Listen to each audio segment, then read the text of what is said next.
Hello everyone, me again. So I thought another thing that we might try to do is a little bit of a mock parent-teacher conference. So if you are in 5th through 7th grade, you were just given a list, and that student may or may not be one of your students, and some parents are confused about that. But we just split the list of all students so that we could have everybody have an opportunity to come in and fill out one of these re-entry forms. It doesn't matter so much whether you're the teacher that student's going to have necessarily, but in some cases we tried to line that up to make that right, so they could meet some of the staff. But and in some cases we have students in let's say 1st grade meeting online with one teacher, in person with another, and back and forth, or it's all remote conferences. So if you're a teacher and you are a remote teacher for whatever reasons, and you have a student who needs to have or a parent who wants to have an in-class face-to-face conference, and they don't want to do the Zoom or Skype or what have you, just switch with the other grade level teacher and see if you can take one of their conferences or help them out in some other way, just to kind of share the load a little bit. So the students, we obviously don't know which students are going to be on which caseload until we have the parent-teacher conference and we can see which teachers what students want to be hybrid and which students want to be fully remote. And then we'll put the class list together, the teachers list, and then we'll send that to the families and let them know, and to you, so you know who your students are, at least to start. And who knows where all this goes. At one point we'll probably all be remote. So with that being said, we are going to do parent-teacher conferences on Monday and Tuesday. So I want to walk through a little bit and do a little role play, pretend. So I'm just going to talk as if a parent has come in and is sitting down with me and I'm conducting the parent-teacher conference. And so if I want a response from that parent, I'm just going to repeat and say what I'm hearing that you said, or just to confirm what you said, so that you get what the parent may have said to me, or what the gist of the conversation is. So a parent comes in and they're either online or they are coming to your classroom, and you're just going to welcome them and you're going to say, how are you? I mean, if you're just meeting them for the first time, then obviously introduce yourself and who you are. If it was me, I would say, how are you doing? How is your family doing? How are the kids in all this? And how are they doing with being at home? Are they excited to come back to school? And just start a conversation. So you're already going to have the student's name populated and the grade populated. And when they sit down, if you know them, you may already have their siblings populated and what grade level their siblings are in, but you need to ask that question. So if you don't know them already, then you would say, well, today we want to have a parent-teacher conference with you so that we can go over some options, because this year is really different. And it's not just come to school like we normally did, before school, after school activities and all of that. So there are a lot of different options, and every family feels differently about it. Some people are really fearful of the coronavirus, and other people are just not at all, and they want their kids to come every day. So we just want to be respectful to you and to how you feel, and have this opportunity to go over all the different options so that you feel you have a choice in how your student is going to learn and how your student is going to stay safe for next year. So for next year, there are some options for how we can educate. Now, you can be fully remote and never come to school and never come for a parent-teacher conference. Everything's always remote. And if that's what you prefer, that's an option. Now, you might prefer to have primarily remote, that your student is at home learning, but that you might come into the school from time to time to meet with a teacher, or you may make an office appointment to have the student come in to meet with the teacher. And so if that's the case, then that's option 2. Option 3 is that you want to have some distance learning, but you want your child to come to school maybe one day a week, half day. and that just allows a little bit of time for them to meet with the teacher in person, have a little breakaway from home, and meet in the classrooms are going to be probably 5 or 6 students or less to one teacher ratio. If that's something that you would like to do, then that's option 3. Option 4 is that you prefer to have distance learning as needed, but you want to be in school at least twice a week for a half day. And if that's the case, that's option 4. And if you prefer to have some access to distance learning, but you want your child to be in school as many days as we can arrange it, then that's option 5.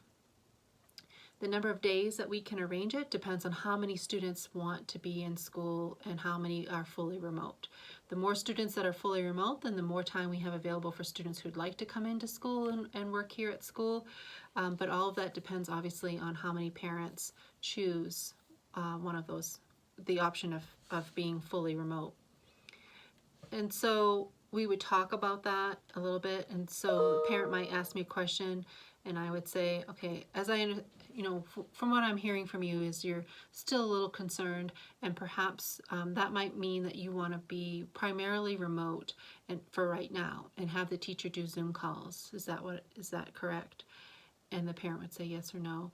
And then I said, then we should probably just go with option 2. If you decide that you want to change your mind and have your student come to school a few days a week in a little while, in a month or so, that's fine.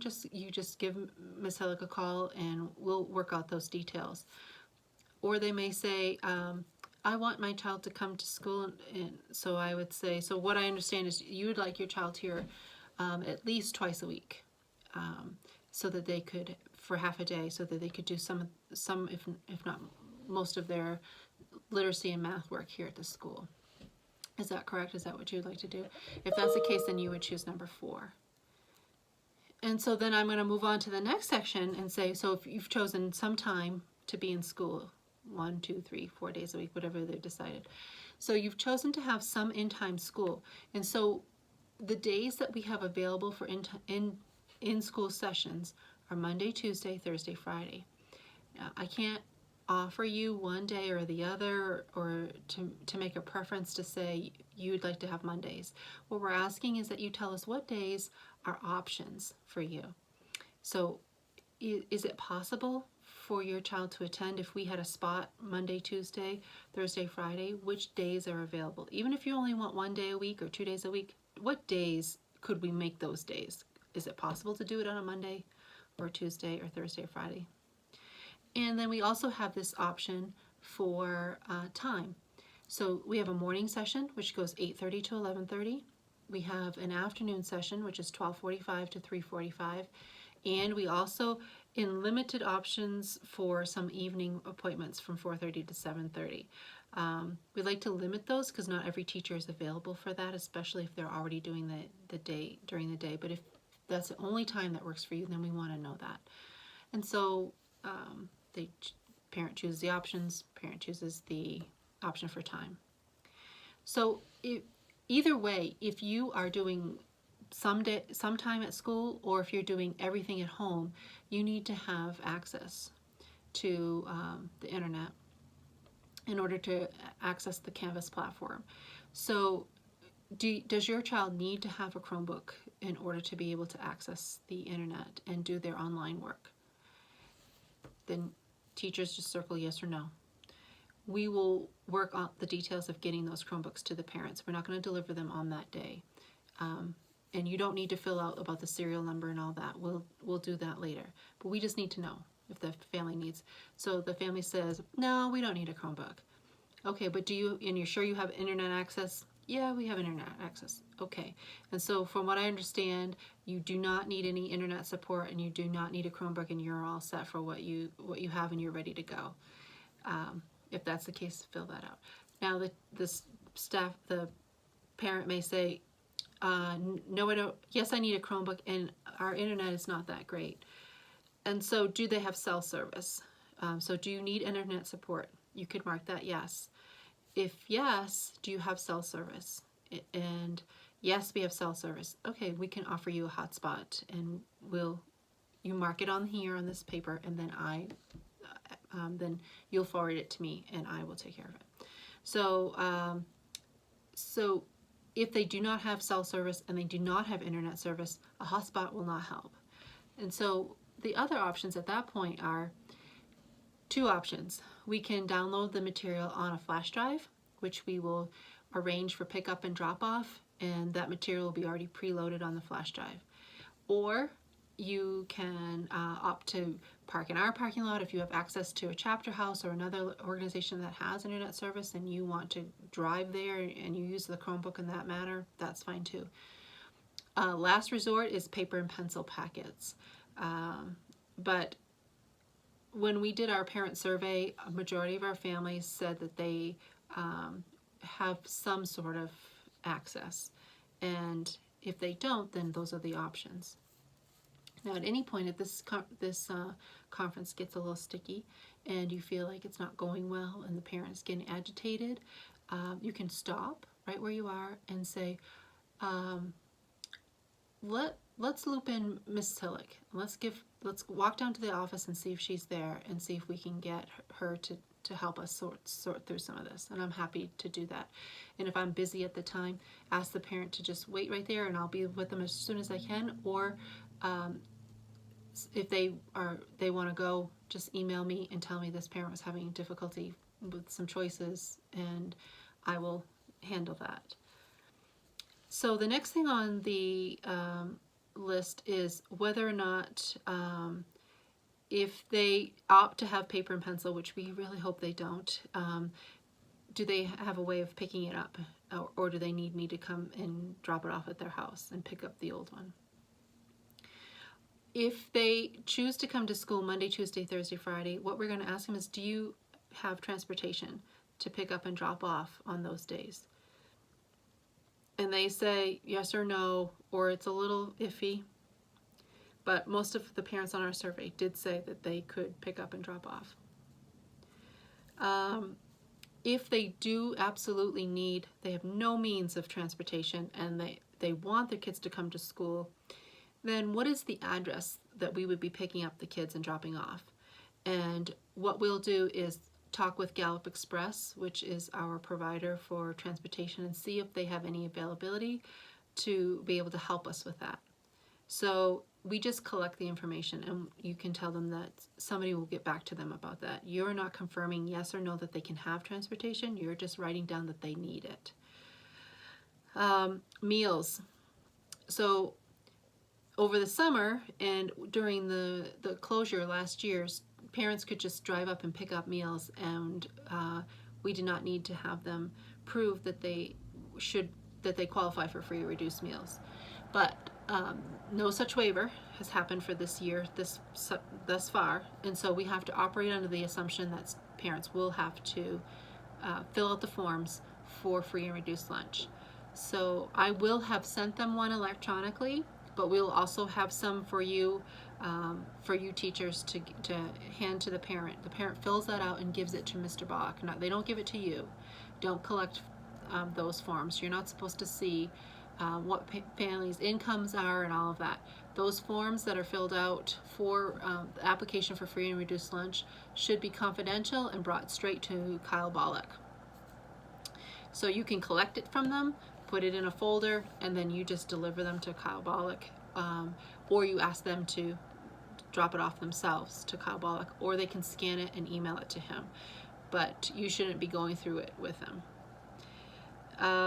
And if they need help with the form, tell them you're really not able to help them with that form and that Mr. Bollock is the person to contact, and he's down in the office, or see Bollock at HojoAcademy.org to give him an email and he'll get back to you. So what we want to know about meals is, do they want meals?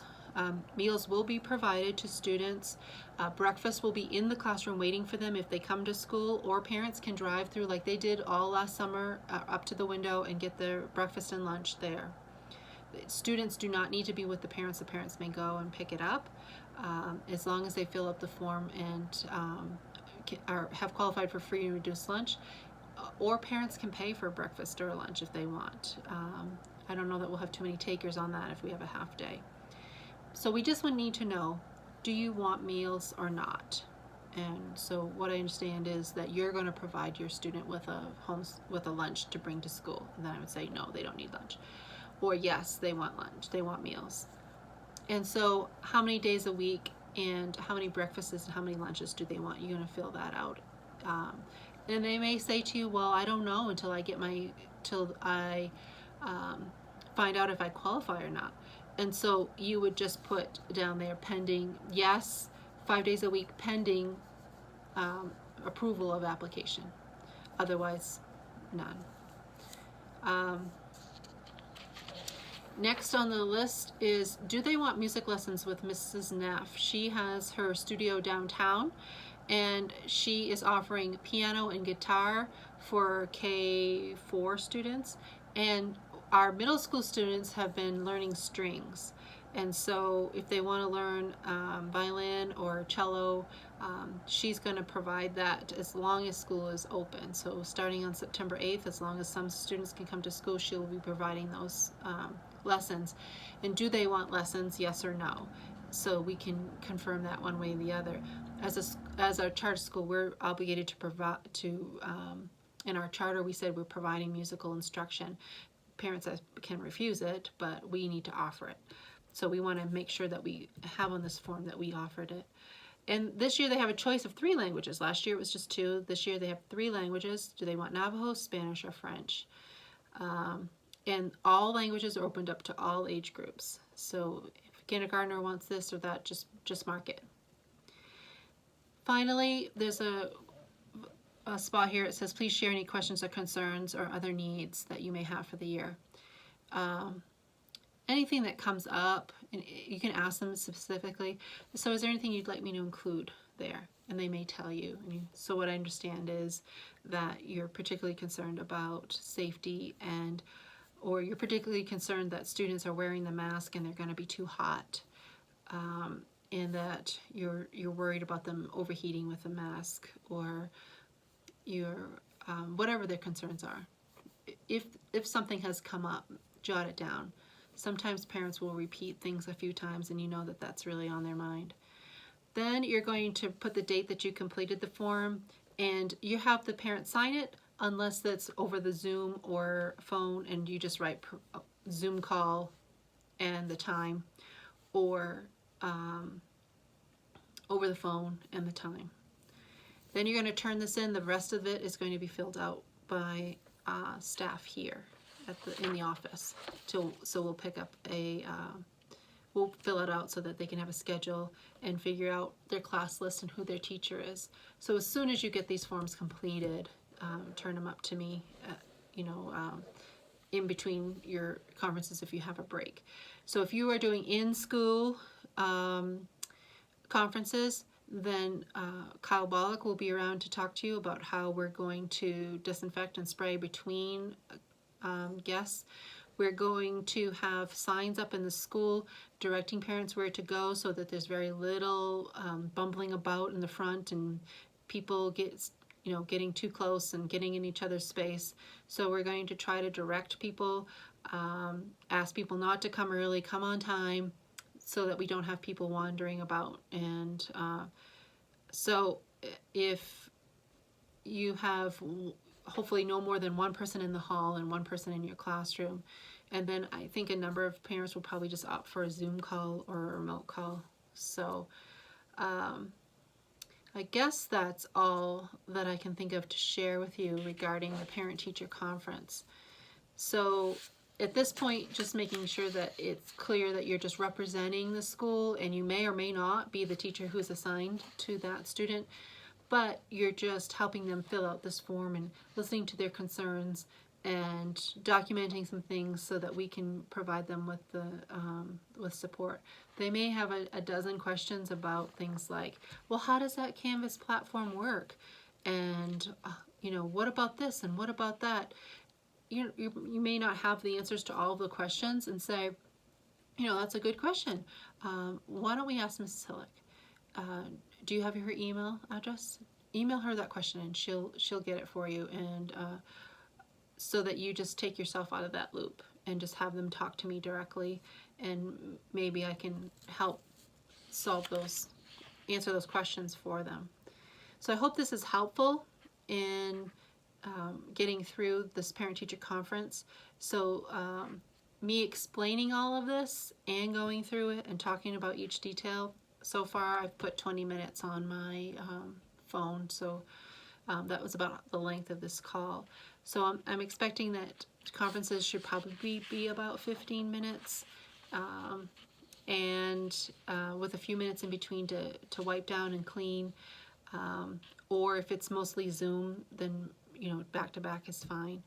So if you have any more questions about how to conduct a parent-teacher conference, or specifics, or if there's something that I left out, please let me know so that you feel comfortable on Monday and Tuesday handling parent-teacher conferences. As I've mentioned before, we're a customer service-based school, because parents aren't just sent here. They choose to come here, but they can choose to not come here. And we want them to choose to come here. And we want to be the best provider of education anywhere in Gallup. We want to be #1. That's my goal, and I hope you're on board with me to make sure that Hojo students receive the very best that we can possibly give them. And that starts with a relationship between the school and the family. And you are the link to that when you do this parent-teacher conference. You are the person who is representing Hojo, and how kind and helpful and engaged you are with that family, and in tune to what they need, and help support them through this choice, and then tell them thank you for coming in. Mrs. Hillick or your child's teacher will be in touch with you, and we're going to get started on Thursday and Friday with some introductory lessons, nice and easy, help move kids through, understand how to use Canvas, and until we can get our feet under us, and then we'll get going with some curriculum by the end of the month. So I guess that's all we have to share. Let me know if you have any questions. Thank you for everything that you're doing to help support our students.